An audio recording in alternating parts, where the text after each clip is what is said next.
Good morning, homeless boomer here. I wanted to tell you what I've learned from nearly 2 years of being homeless. I'm going into my third winter. December 15th, 2025, come January 1st will be my 2-year anniversary. It has been an incredible ride. Going from depression, failure, ageism, I have nothing but an abysmal looking future through retirement.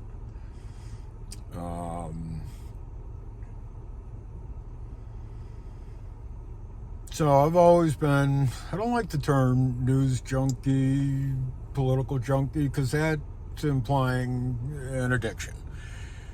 It's gotten to the point that if you consume enough information to be informed, you're a junkie. No. You need to consume information to be informed.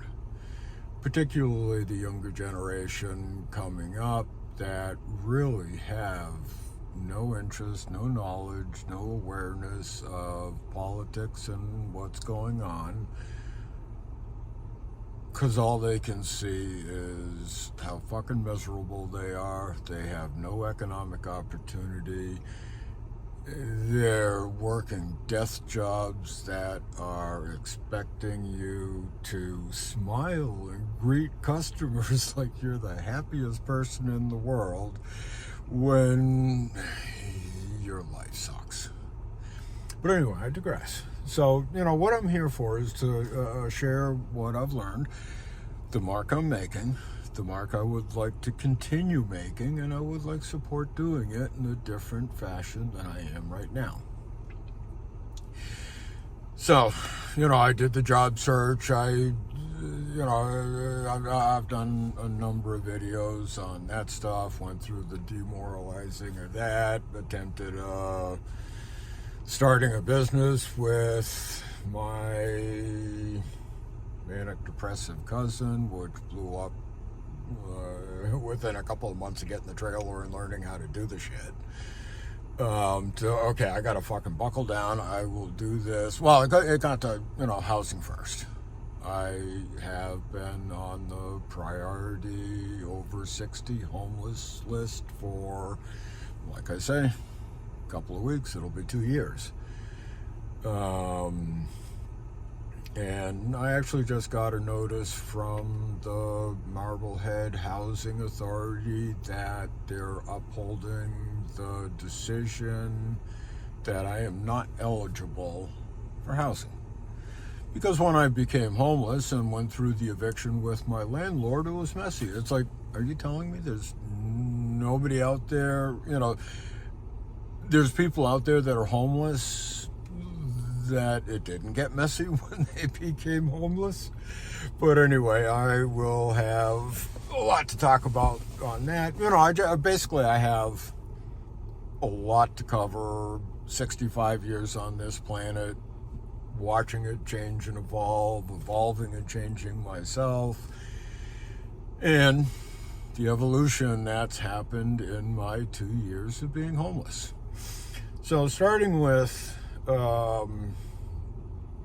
coming to terms, I'm not employable at 64, 65 years old. Even though I'm good at what I do, I have a work ethic and a dedication, and it's like, okay, well, housing first, and then, get back on my feet. I had no idea it was going to be 2 years later. I just got 2 years older, 2 years more unemployable. And of course, how the fuck do you bootstrap yourselves when you tore your straps off and lost your boots long ago? So, I'm not done contributing while I'm on this planet. I have always been an optimist. I have always been half glass full. How's that expression go? Yeah. Ooh, there's my heat just came on. Let's turn that down. So on a 28-degree day, it actually just started yesterday, my heater fan is on the glitch. Yesterday it went off and it's like, oh crap. And then about 20 minutes later, I'm driving around in 20-degree weather and snowstorms doing the Uber delivery thing. And I got no heater fan. It's just, it's trickling out as I'm moving around. And then I hit a bump and it came back on. It's like, ooh, but it's on its way out. So now I'm afraid to turn the truck off because then I lose my heat. Because even if I get too hot, once I turn it off for 10 minutes, I'm going to get chilly and want to turn it on. And then I risk turning the truck on and the fan doesn't come on. It's like, oh, crap, not when it's 28 degrees out. So anyway, half glass full kind of guy. In fact, as far as I'm concerned, a full glass is just lacking space for new opportunity. So I settle into doing this Uber thing, and it is incredibly demoralizing, demeaning, for a semi-privileged white boy. Just the fact that I have white skin, I'm aware that I'm privileged and had advantages. I grew up middle class just as wage stagnation and the depletion of middle class was happening. I am in the boomer generation, in the latter half of the boomer generation. I've always felt more connected, more like the generation after me. And now that's kind of come to fruition. Because the latter half of the boomers, half of them didn't do so well. I don't know if it's half, more than half, less than half. I'm certainly one of them. Where I played the game hard. I took risks. I was nearly successful a couple of times. Nearly really successful a couple of times. So I kind of look at it as like a game of Monopoly. We played hard. There was crying and temper tantrums, and you got through it, and by the luck of a draw, one became the baron with all the money, and someone else, one at a time, the rest of the players became poverty stricken and out of the game. And every now and then the robber barons would give pittance to keep you in the game, but eventually you just folded up the game and you became friends again and on equal footing, and you'd still play the game again because, I don't know why. It was hours and hours, and like I say, numerous tantrums and angry outbursts and upset people, and some true colors being shown at a very young age. So I would get, as I'm out doing the dashing, I was kind of jamming, trying to do it as quick and efficiently as I could. Getting incredibly frustrated if the meal wasn't ready when I got there. In fact, you'd walk into most of these restaurants and it's more like they begrudge you, they don't want to see you, and I'd get irritated at that, and it just, the whole thing sucked. I was honking my horn and pissed off at people on the road, and I said, no, that's got to stop. You cannot let circumstances alter your way of being. So I walk into stores and I kind of stand in the corner and I observe. That's what I do on the 5. On the Enneagram, for those that know the Enneagram or want to look into it, very powerful tool. So I started observing things, and what I noticed is how hard these people work. The fucking artistry that goes on behind the scenes at these fast food places and bodegas, and it's just staggering.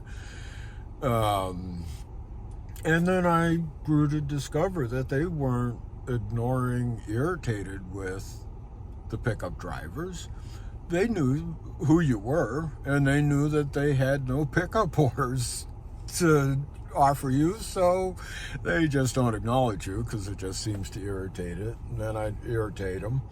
And then I'd see other drivers come up and they're antsy and they're shoving their phones in people's faces, and I don't. I go stand there and I make myself known. I'm seen. And, I've got my phone. I look like an Uber driver here for a pickup. And in fact, I was at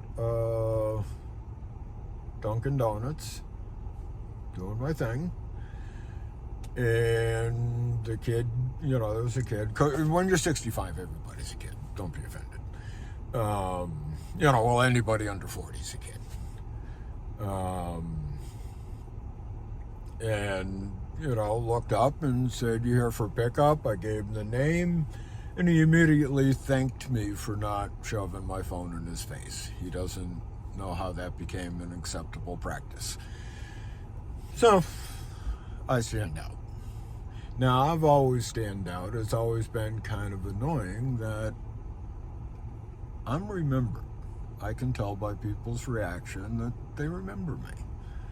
And I remember, it's like, shit, I can't even get upset with people because they will remember me.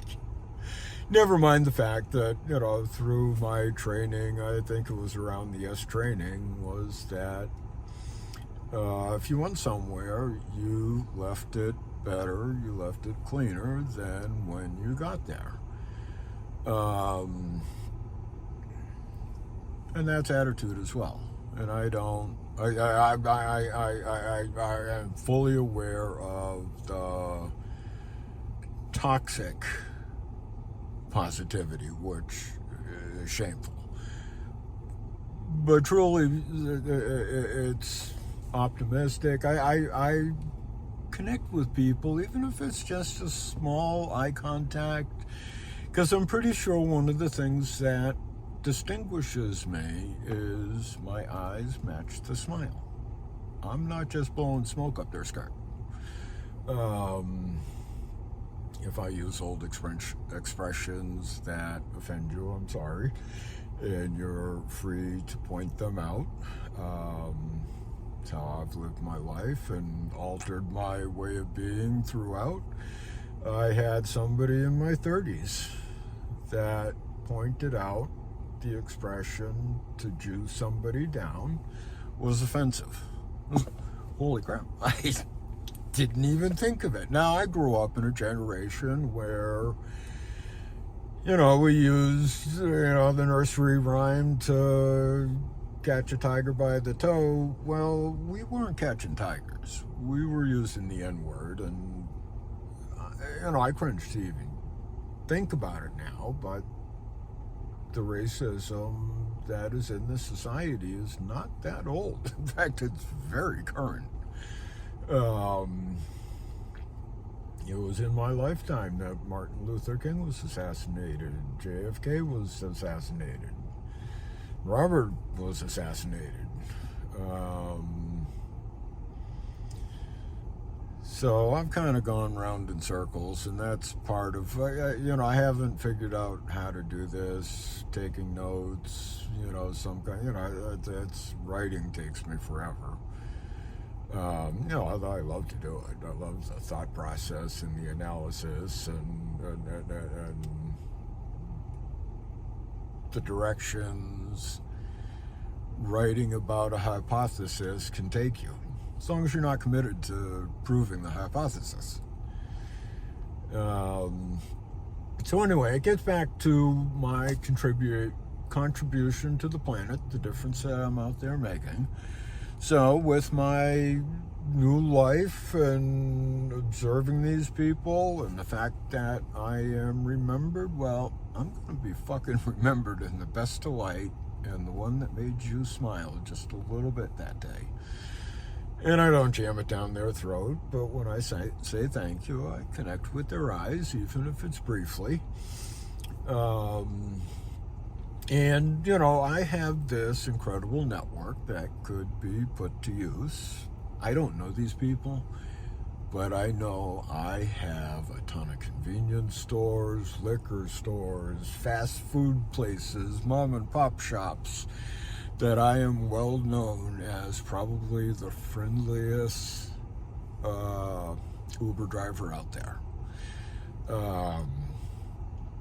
And I put myself out there. I talk unions. I appreciate it. In fact, I started one-man protest at Starbucks because I can't do anything. When I first got into this, actually, it's not true that I can't do anything. That's why I am doing something.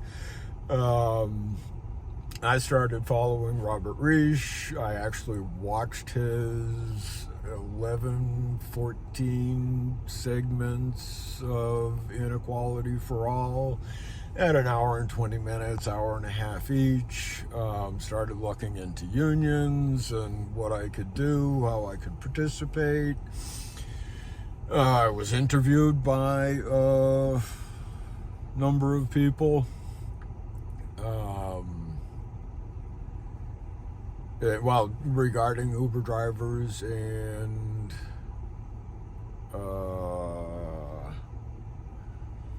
unions, and I think one of them was, being a homeless boomer.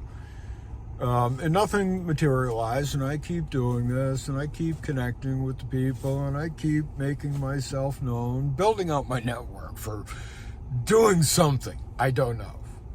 The mess this country is in, the mess societies are in, the struggles of... I have a 15-year-old, and I'm friends with acquaintance friends. We're trying to cross the line with the 30-something-year-old. The struggles of single men, and it's... how do I do anything? So anyway, over at Starbucks, I started myself a one-man protest where I insist they don't write on my cup of coffee. Because I read an article how absurd it is that, Starbucks is dictating that the baristas write on every fucking customer's cup, which is absurd. Some artificial connection with, some fucking CEO had their cup written on by a barista and it warmed their heart, so now they all got to do it. So I said, fuck that. One-man protest, don't write on my cup. I do it as gently as I can. In fact, I'm trying to work in, it's like, unless it's more efficient for you, please don't write on my cup. And it's actually gone over quite well. I get a chuckle out of most baristas. One of the best ones was over at Starbucks over at Endicott Plaza. And I had just started it, and the woman was just about to write on the pen, and it popped in my mind. I said, please don't write on my cup. And she was like, and she said, what if I glitched, just like in the Matrix? And it's like, yeah, it's coming to that. And ironically, in that same story, there was another woman that, came back. But corporate told me I got it. She literal, I swear to God, she glitched. But this morning, I went over to my least visited... I got to give a shout out to Costco. I have always been a fan. I have always been a member for at least a decade because of how they treat their employees and the quality of their products. And right now, as homeless and not able to shop in bulk, I do buy my gas here. I maintain my membership and support a Costco's. Outstanding company, and they are now suing or joined the lawsuit against Trump on these tariffs. So needless to say, I pay attention to a lot of stuff, that I do what it is that I am capable of as one man that's broke and now homeless and in poverty. So I went into my least visited, because it's kind of out of the way. I come over here, if it's first thing in the morning and I need to fuel up at Costco's is when I usually stop in there. And, I went in there, and this really adorable barista came over with a smile on her face to greet me. Now, I know not only are they getting paid to greet me that way, that they'd probably get written up if she didn't. So I just, greeted her with good morning and placed my order for coffee, which is a large dark with rum, because it's that precise measurement of coffee and cream that makes the coffee I want. And first time using the line that unless it is more efficient for you, don't order my coffee, please. And she smiled and said, I kind of heard. It's like, holy shit. So after maybe a week and a half of doing this, my reputation in bringing joy to the baristas of Starbucks has paid off. My reputation precedes me. So if you want to join me in my one-man protest in bringing joy to the baristas of Starbucks, please do. I don't know if you notice, I cry at the drop of a hairpin, drop of a pen, for the joy I bring to people's lives at times.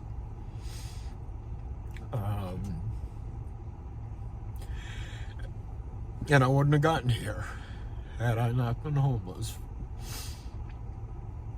The depth, breadth, and understanding that I have for the economic bottom up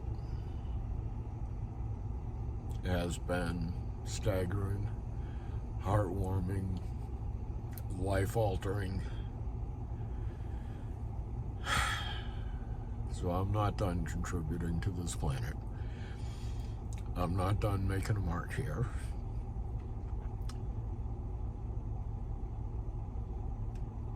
Help me bring joy to the planet. Secure my retirement. House me.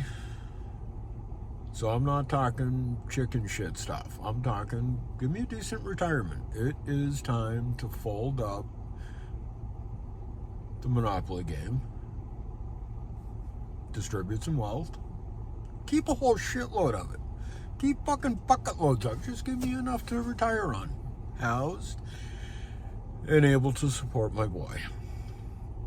I've got a 15-year-old who I have 50% custody, physical custody with, and I'm not able to support him. I'm not able to hang out with him. My economic downfall has